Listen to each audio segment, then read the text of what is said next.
کسانی که به حماسه اربعین می اندیشن و در ارتباط با حماسه اربعین اقدام می کنن، حماسه اربعین رو یک امتحان بزرگ بدونن.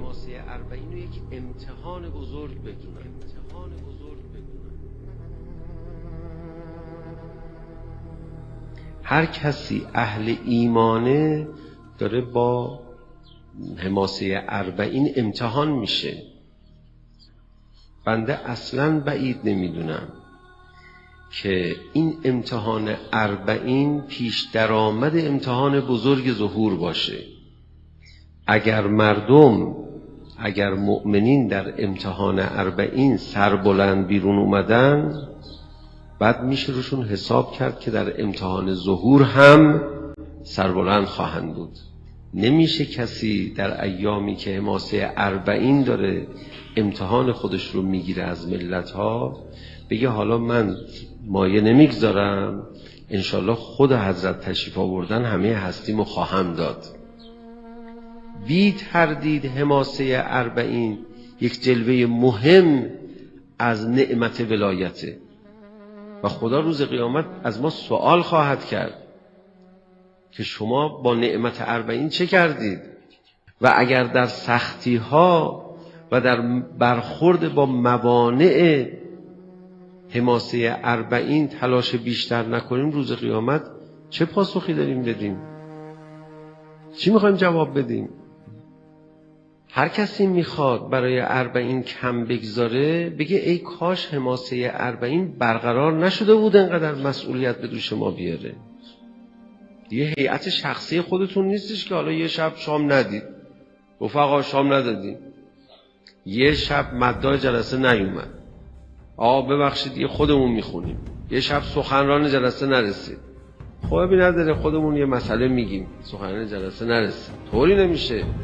ولی وقتی که با دوربین ها و ماهواره هاشون دارن وجب به وجب رو رصد میکنن دشمنان شما که امسال ما تونستیم اینقدر از جمعیت کاهش بدیم، اینقدر شعله فروزان اربعین رو کمش بکنیم، اونجا آدم باید کم بگذاره. حالا بعضیا مسئله اقتصادی رو مطرح میکنن برای اربعین که من اصلا چنین حرفهایی رو اساسا مسموع نمیدونم. تعجبم میکنم رفقا میشینن با هم جلسه میگذارن، حالا یه کمی وضع نمیدونم ارز و اینها اینجوری شده، اربعین چی میشه؟ مثلا بحث میکنن سر اینجور مسائل که ما بیایم مثلا چه پیشبینی های انجام بدیم. اینا که بحث نداره که کسی از زندگیش بزنه برای اربعین هنر کرده. آدم با امر ولایت و آنچه که مربوط هست به نعمت امامت اینجوری باید برخورد کنه. پس اون زیارتنامه ها رو قسمت فارسیش و ترجمه فارسیش رو مرور نکرده بودیم که قسمت عربیش رو متوجه نشدیم که گفتیم به ابی انت و امی و نفسی و اهلی و مالی و اسرتی، همه دارایی و هستی من به فدای تو.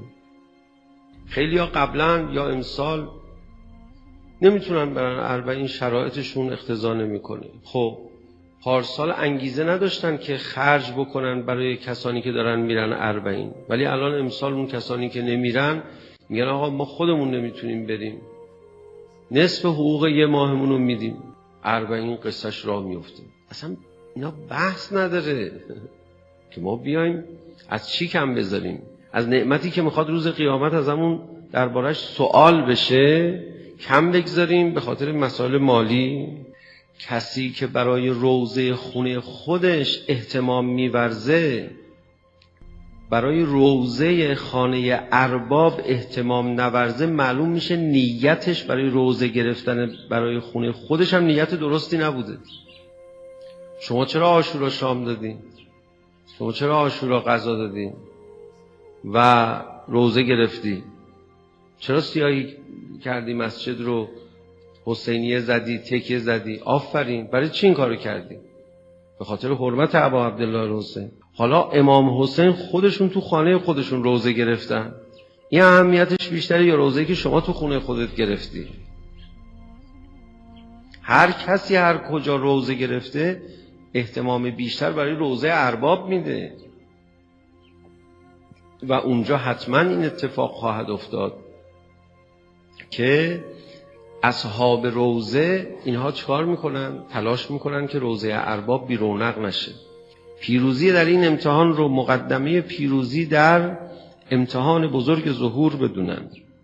هر کسی هر چقدر اقدام میکرده بیشتر باید اقدام کنه و اگر کسانی تا حالا اقدام نمیکردن خب توجه نداشتن به این که این چه خواهد شد.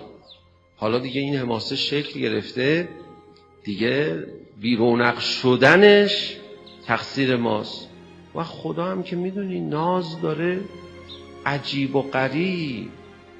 یه دفعی بخواد یه نعمتی رو بگیره، مردم کوفه کم گذاشتن برای یاری امیرالمومنین علیه السلام.